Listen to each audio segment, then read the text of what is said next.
1 घंटा अमित शाह का इंटरव्यू चले जा रहा है।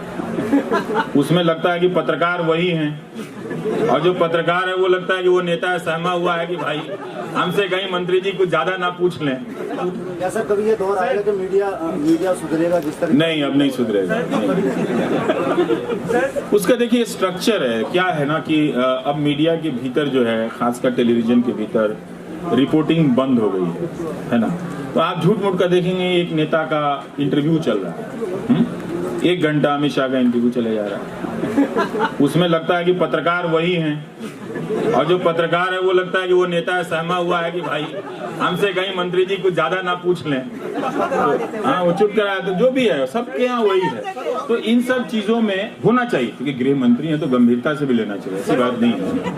तो होना चाहिए इंटरव्यू, लेकिन ऐसा नहीं कि पूरा स्पेस उसी पे भर दीजिए। अभी फिरोजाबाद में 6 लोग मर गए, अब पोस्टमार्टम में किसी को गोली नहीं मिली, पुलिस कह रही है हमको गोली नहीं मिली। ऐसा तो नहीं हो सकता।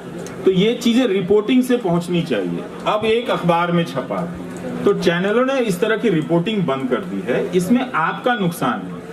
और चाहे आप सरकार के समर्थक हो या विरोधी हो, दोनों का नुकसान है। तो सर कभी मीडिया का है ना, दोनों का नुकसान। वो अब नहीं ठीक होने वाला। जब मीडिया का पूरा मानव संसाधन इतना खराब हो जाए और इस तरह से घटा दिया जाए कि 50 रिपोर्टर को हटाकर आप एक एंकर को देख लें, जैसे आप मुझे खूबी की तरह देखते हैं, पर मैं अपने आप को उस संकट का एक सैंपल की तरह देखता हूँ कि वो एक स्टार एंकर लाया गया। जिम भी जाते हैं और हाँ, एंकर लोग जिम भी जाते हैं।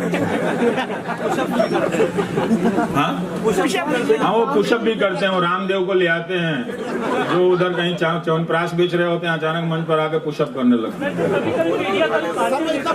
हाँ,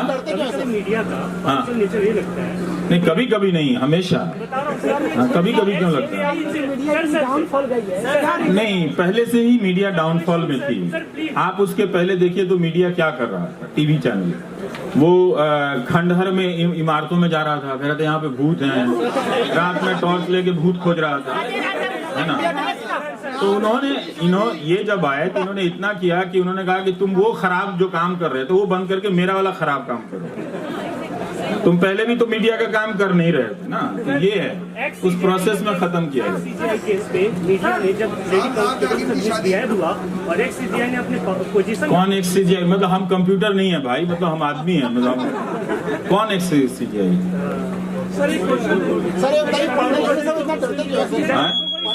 नहीं, आप बहुत सारा पूछ रहे हैं उनको। रंजन गोगोई। हाँ, अपनी पोजीशन का मिसयूज किया सर, उसमें मीडिया ने क्यों नहीं क्वेश्चन? क्योंकि डरपोक मीडिया है, वो कोर्ट से डरता है, नेता से डरता है और पब्लिक से भी डरता है। मुझसे ये उम्मीद है कि मैं भारत की सभी खबरें अकेले कर दूं, मैं कैसे कर सकता हूँ? ये ठीक नहीं है, ठीक नहीं है। हाँ, मुस्लिम विरोधी है, हिंदू विरोधी भी? कौन?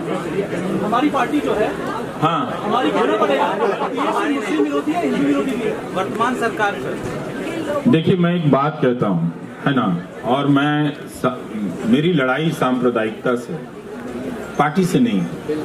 अगर लोकतंत्र में पार्टियां नहीं रहेंगी तो एक दूसरे संकट हो जाएगा, ठीक है। और मैं आपको एक हिसाब समझाता हूँ। एक पहलू खान को मारने 100 लड़के गए थे, एक सुबोध सिंह को मारने 100 लड़के गए थे, दोनों जगह 100 लड़के हिंदू लड़के थे। तो ये जो राजनीति है वो हिंदुओं के लड़कों को दंगाई बनाने की राजनीति है। अब हिंदू लोग तय कर लें कि वो अपने बच्चों को डॉक्टर बनाना चाहते हैं कि दंगाई बनाना चाहते हैं, तो आप डिसाइड कर लो जी, मुझे कोई प्रॉब्लम नहीं है। पर मैं ये बात बोलता हूँ कि ये खत्म हो। हमने इसका हर पार्टी के साथ, इसमें सब कोई पार्टी निर्दोष नहीं मिलेगी, इसमें ढूंढिए नहीं, आपका समय बर्बाद होगा। तो इसलिए आप इस बीमारी से लड़िए। पार्टियां अच्छी होंगी, वो हमारे अपने हैं ना, हमको उनसे बहुत काम कराना है भाई, हमारे अपनी भलाई के लिए काम कराना है। सर, इनको हिंदू तो कहते हैं, बोर्ड से गैंग वाले हैं, इनको हिंदू तो कहा जाता था, मुझे समझ नहीं आता। जोर से बोलिए भाई, थोड़ा जोर से।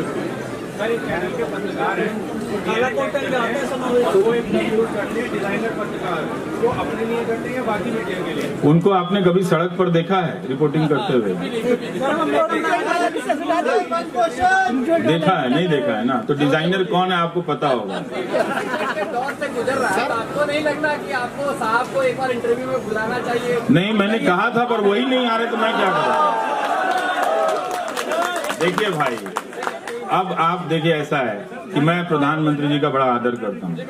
अब मेरा उनके साथ इंटरव्यू के संबंध में मत जोड़िए। जब भी आप जोड़ते हैं वो कभी अक्षय कुमार को ले आते हैं, अब ज्यादा जोड़ेंगे तो राजू श्रीवास्तव से इंटरव्यू कराने लगेंगे, इसलिए आप छोड़ दीजिए। वो उनकी अपनी मर्जी है, वो मुझे इंटरव्यू नहीं देना चाहते हैं, थैंक यू। पर उनको बड़ा अफसोस होगा 20 साल।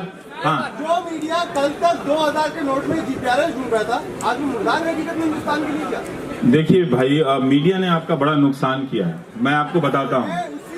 अगर आप हिंदी प्रदेश से हैं, जैसे यूपी, बिहार, है ना, इन्हीं प्रदेशों ने अपने राजनीतिक पूर्वाग्रहों को, बायसेस को, हर कोई में रहता है, आम बातचीत में खाते रहेंगे कि ये वैसे होते हैं, वो वैसे होते हैं, पर एक लिमिट तक आप करोगे ना। फिर अगर उसी को सत्य मान के उसको बड़ा कर दो तो सोचिए कितना खतरा हो जाएगा। आप जिस चीज को दोस्त के हिसाब से मजाक में कह रहे हो, आप उसको सीरियस कर देते हैं। तो हिंदी प्रदेश में क्या है, अच्छा स्कूल कॉलेज तो किसी को मिला नहीं। मिला भी तो प्राइवेट स्कूलों को पैसे दे दे के आपके सारे पैसे चलेगा, मिला कुछ नहीं, वो भी खराब अंग्रेजी मिली। 90% लोगों की अंग्रेजी का टेंस मेरे से भी खराब है, मेरी तो खराब है लेकिन मेरे से भी खराब है। तो उसमें क्या होता है कि भाषा भी आप नहीं सीखे, कुछ नहीं सीख पाया। तो हिंदी प्रदेश लोग हम पे निर्भर थे, मीडिया पे निर्भर थे कि ये लोग हमारा एक तरह से एजुकेशन कर रहे हैं, मतलब समस्याओं के अलावा भी, मतलब चीजें हो रही हैं तो उसको बारीकी से, साहस के साथ लिखा जाए। वो बंद हो गया तो उसका बड़ा नुकसान है हिंदी के नौजवानों को। जो हिंदी के अखबार हैं, मैं तो उनको कहता हूँ फाड़ के फेंक देना चाहिए। फेंक दिया सर 2 साल से। आप जिन 20-20 साल से उन अखबारों को कैसे पढ़ सकते हैं भाई, जिसमें आपको कुछ नहीं मिल रहा। एक बार आप पलट के तो देखिए कि क्या वो आपको ऐसी जानकारी दे रहा है, क्या उसमें पत्रकारिता है, क्या उसमें जो नॉलेज का स्ट्रक्चर स्कूल कॉलेज ध्वस्त किया गया। आप कहीं चले जाइए, बाराबंकी चले जाइए, मेरे जिले मोतिहारी में चले जाइए, बेतिया में चले जाइए, कहीं ढंग का स्कूल कॉलेज नहीं है, कहीं नहीं है। तो उससे हम लोगों को बहुत नुकसान हुआ, लेकिन हमें क्षमता बहुत है अच्छा करने का। आप देखिए कि कोई दूसरे शहर में जा रहा है तो रिक्शा चला रहा है तो वो चलाया ही जा रहा है बिना थके हुए, और कोई पढ़ रहा है तो मुरेठा बांध के 10 घंटा तक खींच दिया है कमरे में, है ना। कमरे में खिड़की नहीं है लेकिन एक गिलास पानी लेके बैठ के 10 घंटा, तो इतनी ताकत है। तो इस एनर्जी का इस्तेमाल कहाँ करना चाहिए? इस एनर्जी का इस्तेमाल आपको अच्छी किताबों तक ले जाने में और अच्छे एजुकेशनल इंस्टीट्यूशन तक ले जाने में करना चाहिए था, तो वो नहीं करेंगे। तो उनको पता है कि ये कमरे में बैठ के जो नौजवान है पढ़ तो रहा है 20 घंटा, एक दिन इसका दिमाग खराब होगा, पूछेगा कि अच्छा स्कूल कॉलेज होता तो हमको इतनी मेहनत नहीं करनी पड़ती। तो उसका ये नुकसान ही हो रहा है कि मीडिया को ध्वस्त कर दो और 24 घंटा हिंदू मुसलमान चलाओ। ऐसा क्या हो गया? जाके देख लीजिए किसी मुसलमानों के मोहल्ले में, चले जाइए, अगर आपको इतनी नाराजगी है उनसे तो पूछाइए जाके, भाई आप लोग ऐसे क्यों करते हैं? ये रोज रोज टीवी देख के 5 साल से चलेगा? पागल हो जाएंगे आप। अभी आपने हमको वोट नहीं दिया है जो आप सोल्यूशन बता दूंगा, और ये भी गलत बात है कि कहीं भी चल के सोल्यूशन बता दीजिए। ये कोई पुड़िया नहीं बेच रहा हूं मैं रामदेव जी की तरह, क्योंकि डेमोक्रेसी में बहुत कई प्रकार की समस्याएं होती हैं और हर समस्याओं के अलग समाधान होते हैं। हम वो सोल्यूशन नहीं बेचते हैं, और हर चीज का सोल्यूशन है। इसका मैं सोल्यूशन बता रहा हूँ कि अच्छे स्कूल कॉलेज मजबूत कीजिए, उस पर पैसे खर्च कीजिए, आप उसको लेके प्रतियोगिता कीजिए। और आप कुछ नहीं कर सकते तो भाई 2 जिले में तो 2 बढ़िया यूनिवर्सिटी, 2 कॉलेज नहीं बना सकते हैं। आप नीतीश कुमार से पूछिए, आप 15 साल से मुख्यमंत्री हैं, आप 2 जिले के बीच में एक अच्छा कॉलेज नहीं बना सकते थे? क्या ये इतना मुश्किल काम था?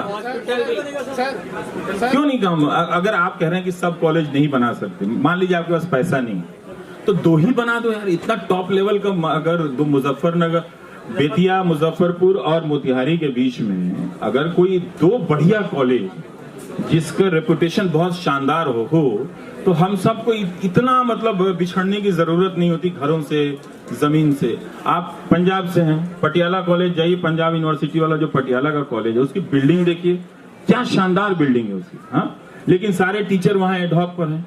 तो हम कह रहे हैं कि पूरे पंजाब के लिए मान लीजिए पैसा नहीं है, तो आप एक पटियाला का कॉलेज शानदार नहीं कर सकते जिसकी बिल्डिंग देखने में इतनी खूबसूरत है। पहले के लोगों ने अपनी जमीनें दी, इतनी अच्छी अच्छी इमारतें बना के दी, वो आप कर नहीं रहे। तो कब तक आप दिल्ली मुंबई भागिएगा? कब तक भागिएगा? तो इसीलिए मैं कह रहा हूं कि हिंदी प्रदेशों को समझना पड़ेगा। आप जात और धर्म तो बहुत समझ लिए, अब कर्म समझ लीजिए।